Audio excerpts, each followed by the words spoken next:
Hello and welcome, everybody. My name is Quincy Hentzel. I'm the CEO of the Portland Regional Chamber of Commerce.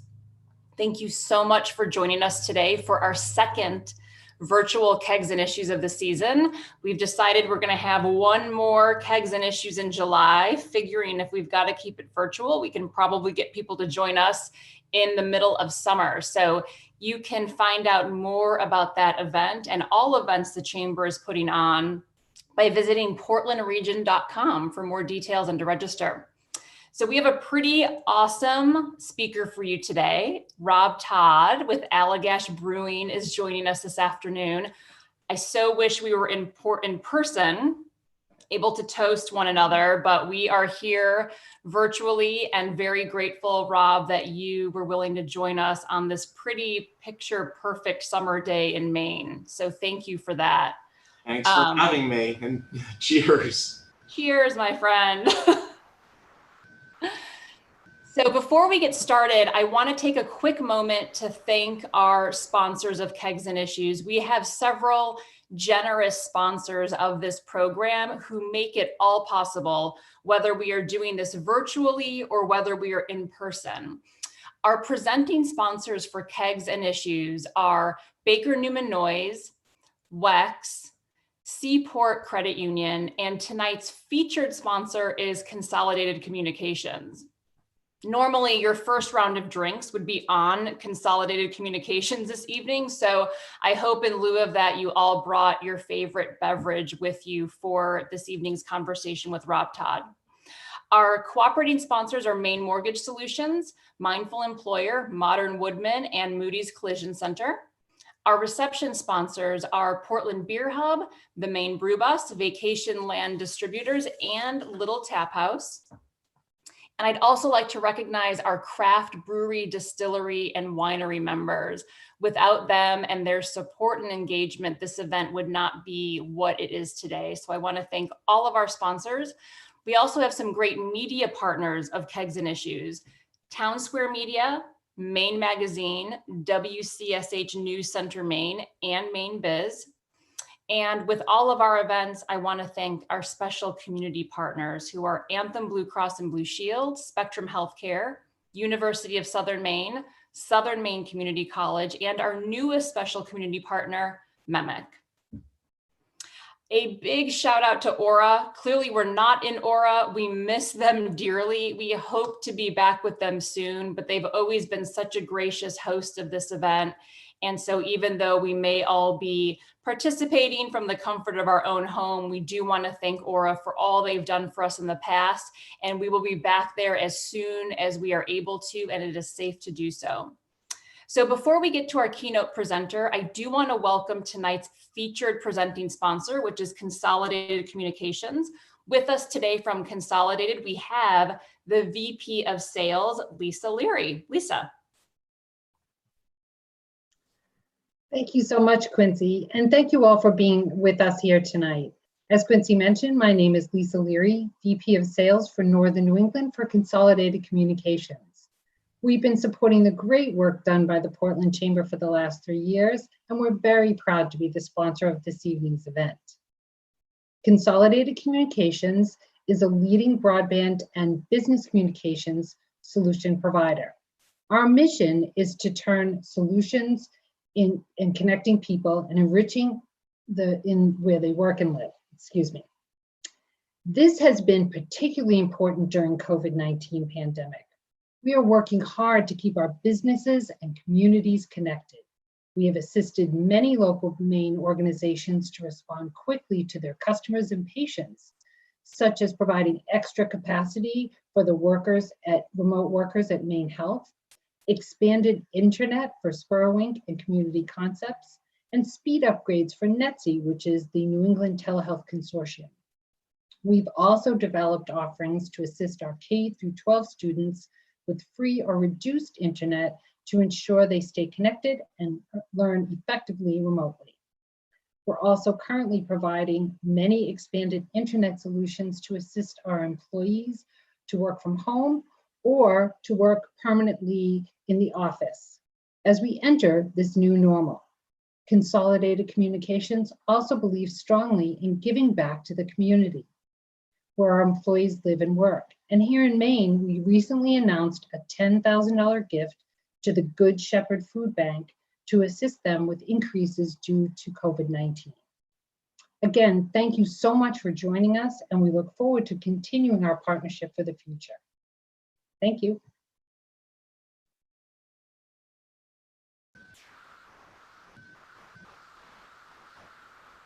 Dan, if you could cue the video.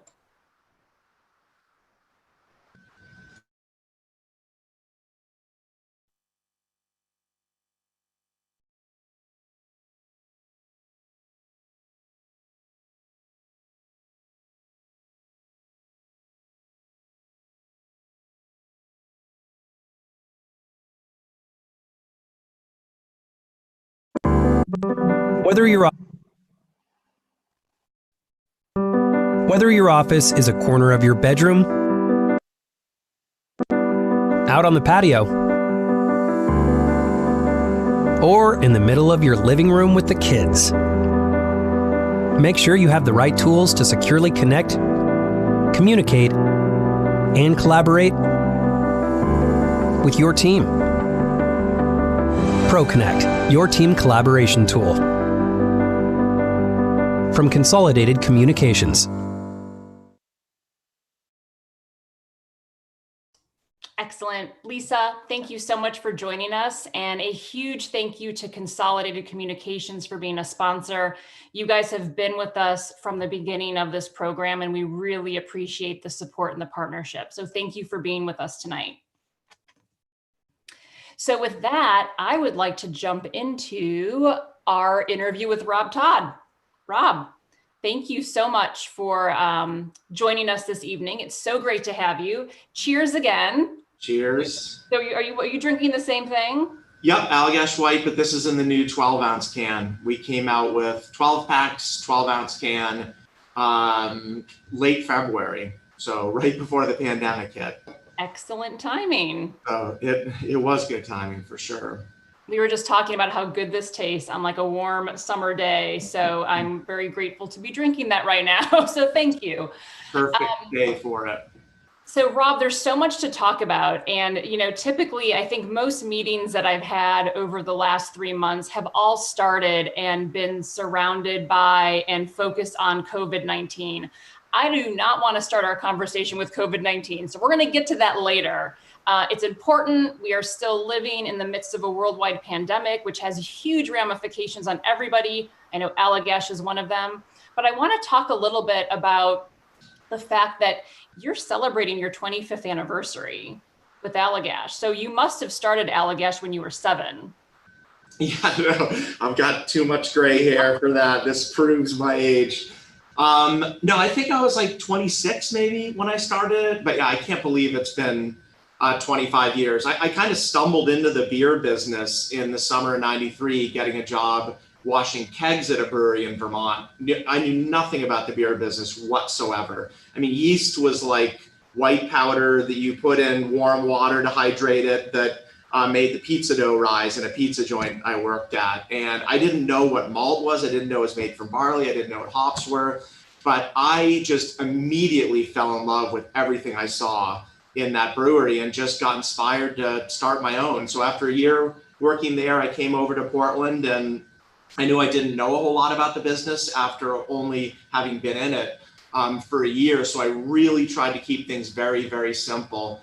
And I spent a year building the brewery, doing a lot of the welding and plumbing and some electrical work, carpentry work, cut the drainage trenches in the floor and jackhammered them out. So pretty much cobbled it together on my own, mostly used equipment. And then after a year of that, I was up and running in the summer of 1995. And July 1st of this year marks our 25th anniversary. Oh my gosh. And now this Allagash White, this was your first beer, right? This was the first beer, yeah. And like I mentioned, I really wanted to keep things simple. So I started, no employees, just me for about the first year, just doing one beer, Allagash White, selling kegs only, just in the local Portland market. Nappy Distributors right down the road. They've been an amazing partner for us for 25 years. They sold that first keg of Allagash White to the Great Lost Bear where it was poured. But yeah, July 1st is the first date. And, it's funny because we're used to seeing this beer on a lot of places on tap in town now and in the grocery store, liquor stores. But back then I couldn't give it away. This is actually one good thing we can do virtually because everyone can see. But when I started making the beer, I'd go into accounts and selling it. And the first thing I'd do is, pour a sample of the beer. And as you can see, and as everyone knows, it's really cloudy. It's got this kind of nice white veil to it. But no one had seen cloudy beer back in the 90s. And the first thing that the decision maker, the bartender or owner would usually say is, what's wrong with it? Like, why does it look like this? And then they'd smell and be like, why does it smell like this? What's that taste? I mean, no, it's a traditional Belgian style wheat beer, and really people hadn't been exposed to it. And if I was lucky enough for them to put it on tap, oh, my phone's ringing and it never rings. Usually my cell phone rings and I actually put that on airplane mode. But anyway, if I was lucky, they'd say, you know what, I'll put it on tap, but they'd usually say, but just so you know, it's not going to sell. And they were right. If there were, say, 10 draft lines, we'd usually be the worst selling, second worst selling, third worst selling. So it was a grind. The first 10 years were a real grind. We grew from one person my first year. After 10 years, we still only had, I think, like 5 or 6 employees. So wow. It was a grind. It was a grind. I remember, speaking of Nappy Distributors, I would roll a couple pallets of kegs onto the truck, and right when they closed the truck door, I'd run over to the phone and I'd call Elmer Alcott, the CFO at Nappy Distributors, and say, Elmer, can you cut me a check for whatever it was, $850? And he'd say, well, I'll have it waiting for you. And I'd literally beat the delivery truck over to Nappy and they'd have a check for me. But, we needed that to survive. So now where can you buy your beer across the country? I know I travel quite a bit to the Chicagoland area, which is where I'm from, and you can find Allagash all over Chicago. And I'm always so proud when I'm in a bar or restaurant and I see Allagash from Maine on the menu. But where else can you buy, or where else is your beer distributed in the US? So I mentioned I couldn't give it away for the first few years. So our solution, whether it was the right thing to do or not, was to just open up as many states as we could just to sell enough beer to survive. And we actually ended up having our beer in 30 states. But by 10 years into it, and around 2005, we kind of stepped back and looked at the landscape and said, geez, we're selling in 30 states, but we're only selling about 4,000 barrels of beer a year, which is really, really small. We had no reps in any of these states, and we just felt like we were a mile wide and an inch deep. And right about at that time, the beer actually started selling. So what we did, so we could focus on going deeper in markets where we were really relevant, we ended up pulling out of 12 states and pulled out of a good part of some states, like Pennsylvania. We pulled out of all Pennsylvania except for the Philly area. And Illinois, we pulled out of the whole state except for Chicagoland. So we spent the next 10 years from 2005 to 2015 really working on just drilling deep into those markets where we were really relevant, building the brand. And today you can buy the beer in 17 states. So kind of 3 islands, the East Coast from Maine to Georgia, Chicagoland, and then the southern 2/3 of California. And right now, or at least pre-COVID, our production level was about 100,000 barrels a year, and we have 150 just great, passionate, dedicated, amazing employees. So, I mean, I know it was slow going there at the beginning, but I mean, over the last 25 years, you've had some pretty incredible growth. You now have a pretty big team, big distribution. What would you say was, and you may have just described it, but what would you say was your biggest challenge or the most challenging thing you had to overcome as you were growing the company? It's funny because one of the most challenging things that we had was very self-imposed. So when I started back in 95, building the brewery in 94, there were a lot of great craft breweries in the area. There were probably 300 in the country, which oddly enough seemed like a lot at the time. There are now 8,000, but 300 seemed like a lot. But almost all of them were brewing beer in the British style, German style. Some of the Pacific Northwest pale ales were making their way around the country. But it was really important to me to give people a unique experience with beer. I didn't see the point in spending a year building the brewery and then my life running it only to make something people could already get. I just really wanted to do something unique. So I really looked at the Belgian brewing tradition, and there were very few brewers in the country, just maybe one or two that were brewing exclusively in that tradition. The Belgians use so many unique ingredients, like unique yeasts in bacteria to ferment the beer, fruits, unmalted grains, aging in oak.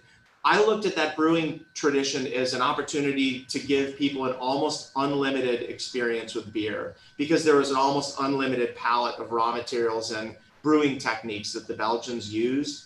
So the problem was the beer was so unique that it didn't sell because people hadn't tried it. So I spent years just on the road doing beer dinners, talking to customers about the beer and explaining the beers and getting it in front of people, spending time on the road, talking to distributors staff, doing ride-withs with our distributors. So just a ton of time educating, and at the same time, we were focusing on things that also were very, very important to us, like a very strict quality program. We were, and we can talk about this a little, I'm sure, we were really working to be engaged with the local community that was so supportive for us. We were working on building a great team here. And I think just that 10 years of kind of grinding it out and working away at those things that were really like fundamentally important to us, it just finally got a lot of traction, but it did take 10 years. It was a grind. I get asked sometimes by new employees here, it must have been so cool back like in the good old days. And I explained to them that the old days were not, they weren't the good old days. They were old days, but I would never want to go back to those days. Well, and the whole beer scene has changed so much in Maine since you started. I mean, there was probably relatively very few, if any, brewers back then. And now we have one of the best, I would say the best brew scene in the country. How has that fact, the fact that we have more brewers here, just the beer scene is so hot, how has that helped your business or changed your business or made you do your business better?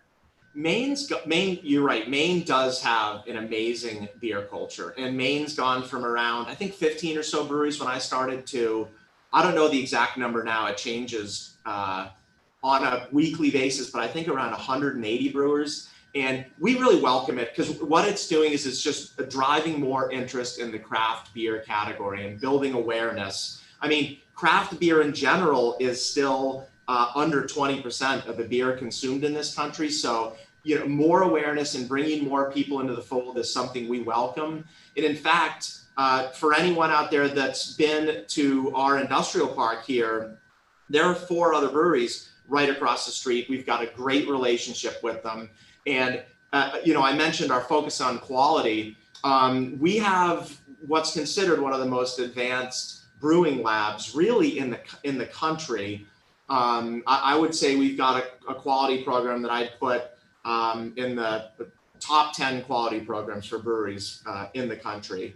And we're well known for that, to the point that we have brewers from other states that occasionally have an issue with the beer that they can't solve, and they'll send us the beer, and we're happy to run it through our lab for them. We have 7 full-time people working in our lab. And also, I mentioned the breweries across the street. They're welcome, or any other brewers are welcome in the community. If they have a question or an issue they're sorting through, they're welcome to come engage our quality team, and we'll do anything we can to help them. And there isn't a brewer out there that doesn't run into a challenge, us included.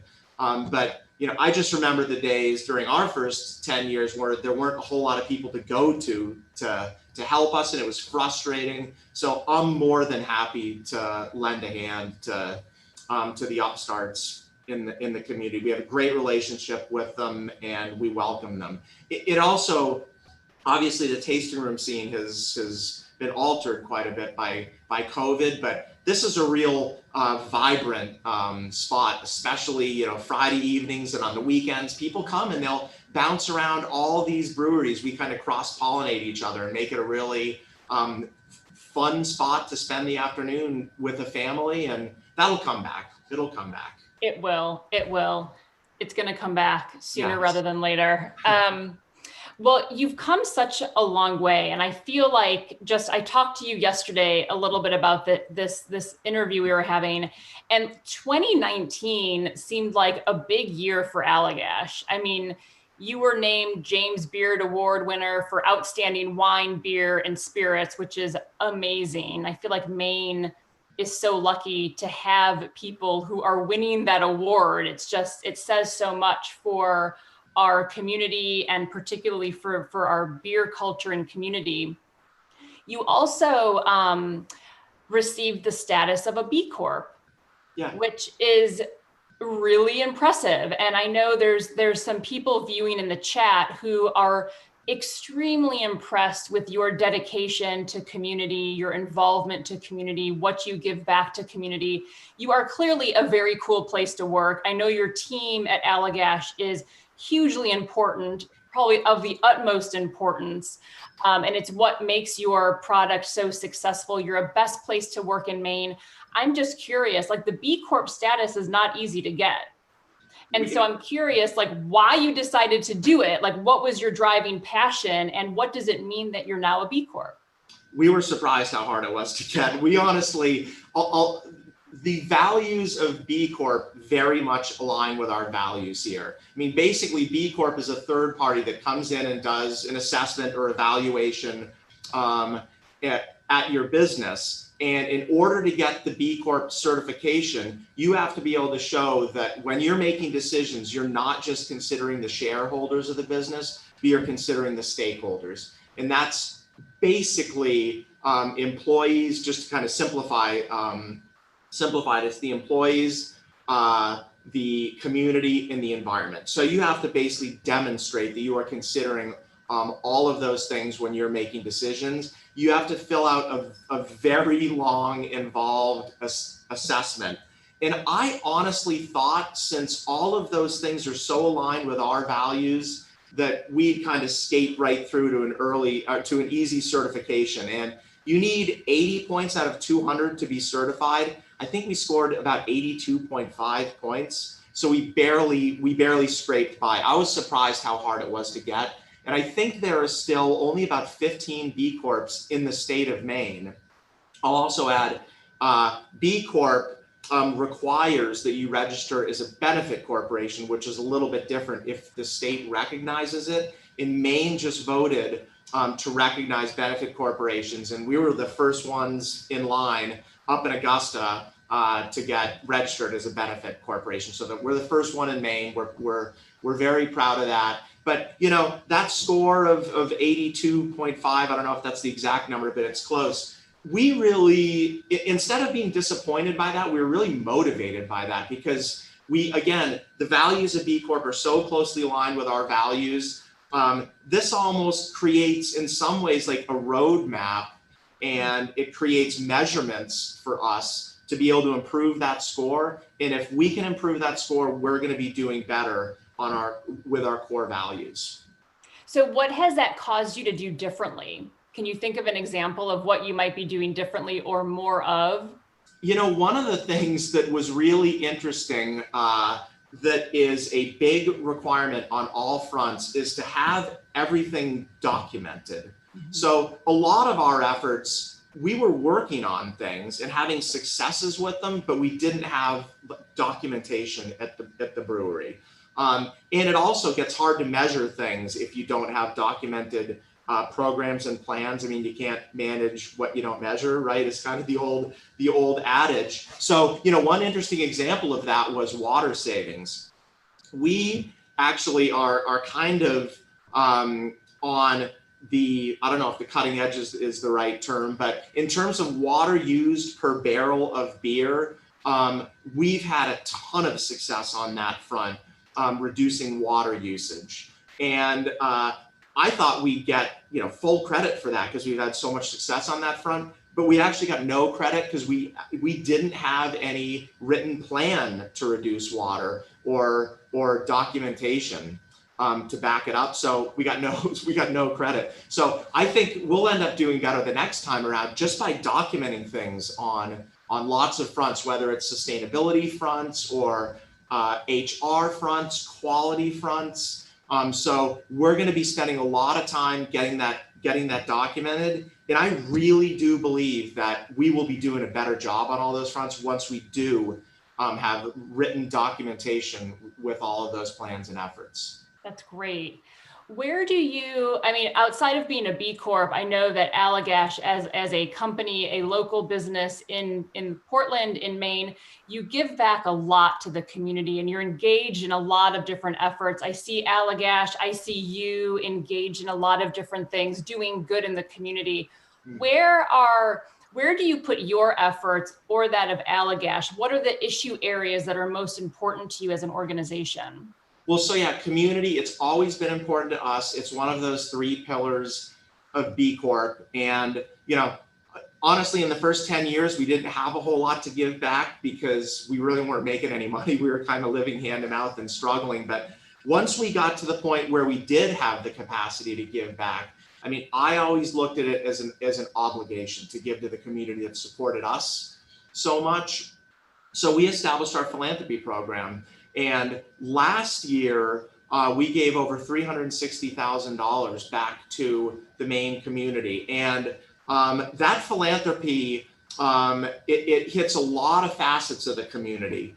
So accessible and affordable arts, healthcare. We established a pediatric nurse scholarship fund at Maine Med, sustainable agriculture, food insecurity. So it does good on a lot of fronts, and it's something that we're all really, really proud of. It's made possible by the hard work of the 150 employees here. But we've had to shift gears quite a bit. All of a sudden, unexpectedly with COVID, our revenues took a big hit. We're about 70% in the bar and restaurant channel. So that has forced us to really shift gears, and we've had some tough months. We're gonna figure things out and manage our way through it. But one of the things it's forced us to do is rethink how we do engage with the community. Mm-hmm. And we've done a lot of things that I'm real proud of in the near term. We did a beer giveaway for frontline workers as a way to thank all the frontline workers that have been, they're put at risk in the community every day for the work they're doing. So we did a beer giveaway.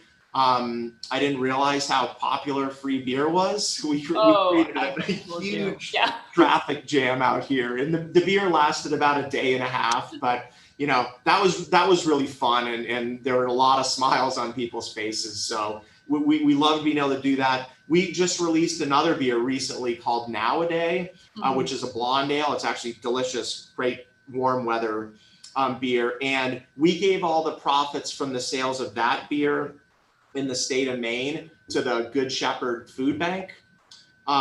We actually ended up having to dump quite a bit of beer because demand plummeted. We had to dump, I think, over 40,000 gallons of beer. So rather than dump it all, we were putting it into totes, putting it on a flatbed, driving it over to New England Distillers. And Ned, who runs New England Distillers, phenomenal spirits, by the way. I love everything he does. He was distilling Allagash White and turning that into hand sanitizer. And then finally, most recently, on June 6th and 7th, and the entire week last week, we gave to organizations all of our profits for sales in our retail store on the 6th and 7th, and online sales. All those profits went to organizations addressing racial injustice in the state. And some of the organizations that we gave to, one of them was Beam, which is the Black Emotional and Mental Health Collective. We gave to the NAACP Legal Defense Fund, and we gave to the Maine Community Foundation People of Color Fund. So we're real proud to help out on those fronts at this time. That is so, fantastic. You know, we've had to shift gears on the community front and give in different ways, but I feel like we've got good traction with that gear shifting, and we're going to continue to do our best giving back to the community. That's fantastic.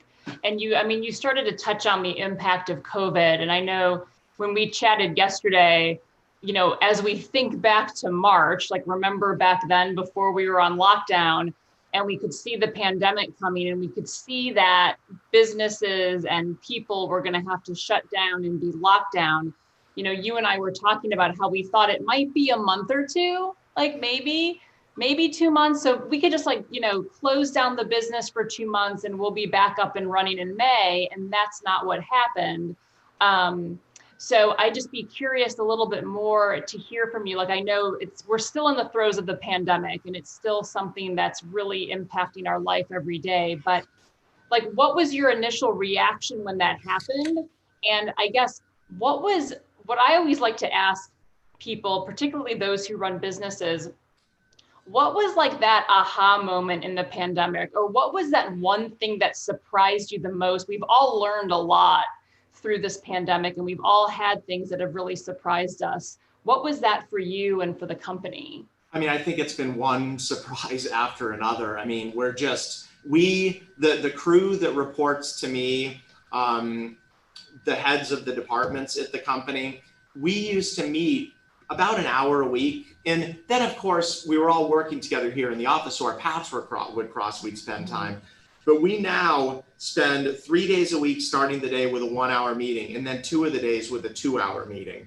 And I honestly thought that after a few weeks, we'd run out of stuff to talk about, but we still pack those agendas every single day, just dealing with like unbelievable, unexpected change, just supply chain chains. We've had to figure out how to retool the brewery here to keep people safe that are working here, with social distancing and personal protective. We've had to, reinvent our guest relations, our retail store, so people can now come and order beer online and pick it up. We just started doing walk-up service. So just unbelievable change on every front imaginable. But, it is amazing because the week before March 16th, which was a Monday, we were having conversations about maybe ratcheting back our draft beer production 20 or 30% because we thought there maybe would be some closures. And then by March 16th, that Monday, every single one of our distributors called us and said, cancel all keg orders.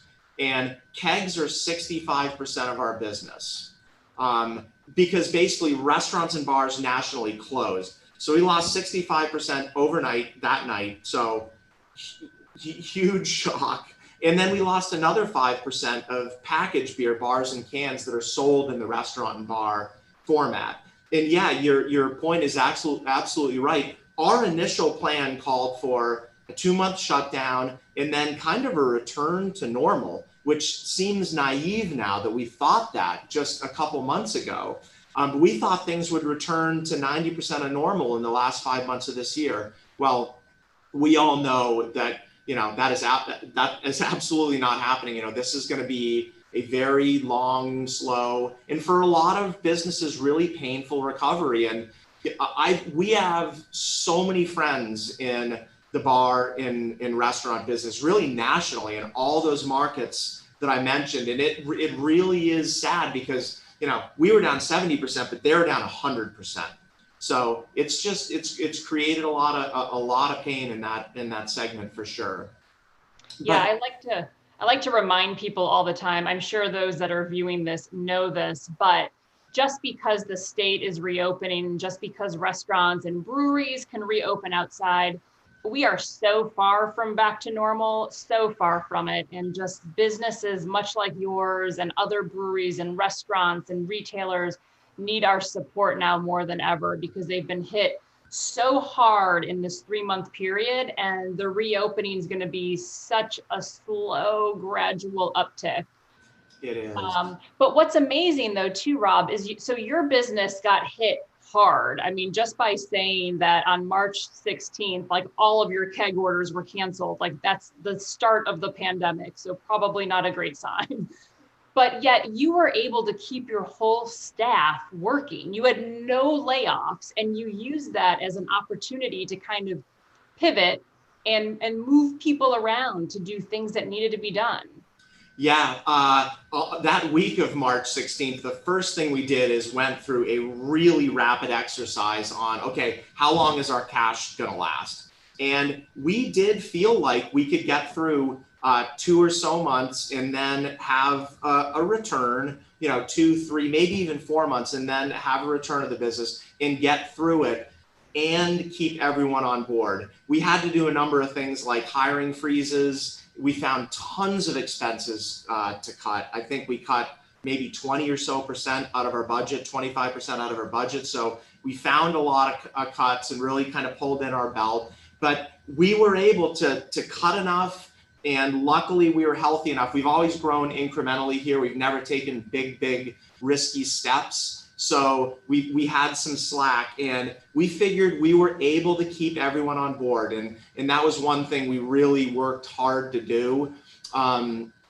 We didn't want to send someone home for 2 months without a paycheck. So we were able to successfully keep everyone on board. And then we also benefited from the PPP program. That was very beneficial, especially as it became very obvious that things weren't going to recover in 2 months. So that PPP program went a long way to giving us confidence of being able to keep everyone on board, maybe for an extended period of pain in the industry.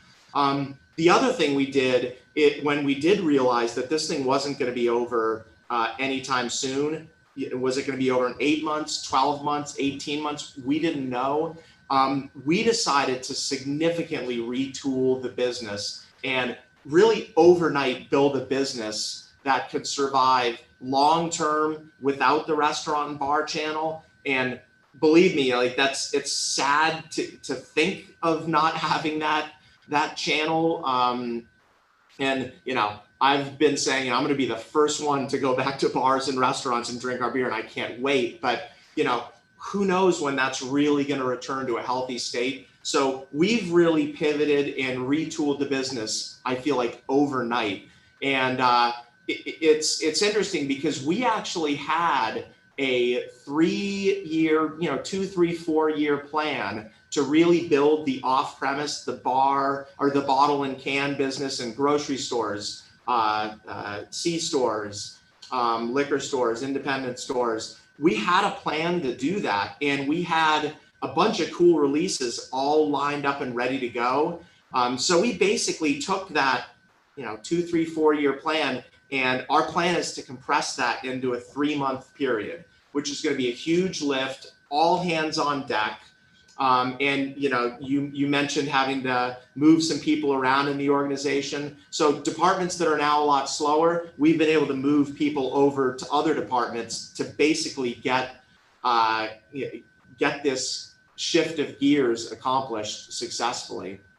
And we even have a slide of some of the cool new releases that are coming up. Yeah, it's being so. Yeah. Big changes for us. We just prior to the pandemic released the white beer in a 12-pack, which is really exciting, and that's doing great. The River Trip has been a real popular beer for us, but it's only been available in a 4-pack, 16-ounce. That's coming out in a 12-pack. I think it's going to be on the shelves by the 4th of July. The white is going over to a 6-pack, and this is something distributors, customers have asked for years for this, so that's exciting. I'll finish with the Little Grove because I'm really fired up about that. The North Sky is a new stout. People really are engaged on the can front now. They want cans, so this is going to be a 4-pack stout. And finally, the Little Grove. This is a great story because we've got a program here at the brewery where any employee, whether they work in the finance department, sales, over at our Warren Ave warehouse, production here, it doesn't matter what they do. They have an idea for a beer. They can talk to the pilot team, which runs this little 10-gallon pilot brew house, and come up with a recipe and brew a beer on this system. And we're literally brewing probably, close to 100 beers a year on this system, and we have for a while. So we've got all of these, probably hundreds of great beer recipes kind of all ready to go. And right when this COVID thing happened and we lost 70% of our business, we looked at that as an opportunity to do some of these projects immediately that we've wanted to do for a while, and we're really all ready to go. So these are really cool beers. They're low ABV beers, which people are really gravitating towards these days. They're under 4%, real sessionable, got a touch of fruit and tartness. One of them, the yellow colored can, is a peach and kombucha beer, and the one with the more purple colors is a beer with black currants. And both of those beers came out of that pilot program from employees here at the brewery. And so it's really cool.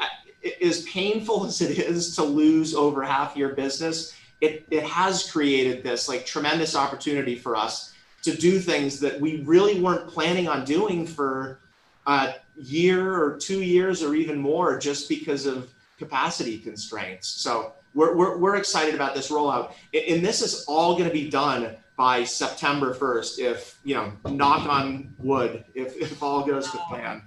So it's a great exciting example of there's silver linings in this pandemic, right? I mean, it's been so hard. I mean, that's like an understatement. It's been a crisis on so many levels, but there are these silver linings of businesses able to really get creative and innovative, and there are good things coming out of this time period, and this is one of them. I'm excited to try Little Grove myself, so I'm gonna try that one as soon as it's out.